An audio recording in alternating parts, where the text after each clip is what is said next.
8 مہینے پہلے ایک آدمی نے جو فیصلہ کیا، جو ظلم کیا اس ملک کے اوپر، کوئی دشمن نہیں کر سکتا تھا. ایک گورنمنٹ گرائی.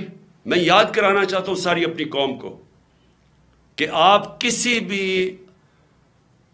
بھی گوگل کر لیں، پاکستان اکنامک سروے دیکھ لیں، کوئی بھی دیکھ لیں کہ جو گورنمنٹ گرائی گئی تھی وہ اس ملک کی تاریخ کے اندر سب سے زیادہ گروتھ ریٹ تھی. یعنی بڑھ رہی تھی، ترقی کر رہی تھی، دولت میں اضافہ ہو رہا تھا.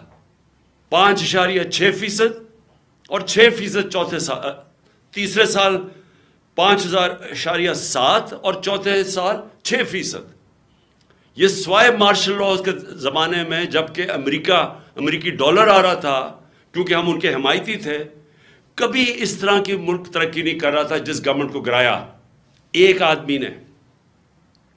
اور اس نے جو فیصلہ کیا، آج یہ قوم 8 مہینے کے بعد ہم آج ادھر کھڑے ہیں جدھر آپ کسی شعبے سے، طبقے سے پوچھ لیں، بزنس مین سے پوچھ لیں، تاجروں سے پوچھ لیں، ایکسپورٹر سے پوچھ لیں، کسانوں سے پوچھ لیں، مزدوروں سے پوچھیں، تنخواہ دار لوگوں سے پوچھ لیں، کوئی پاکستان کا طبقہ، ریل اسٹیٹ والا پوچھ لیں کہ کدھر پاکستان کھڑا تھا 8 مہینے پہلے اور کس اندھیرے کے اندر آج پاکستان جا رہا ہے.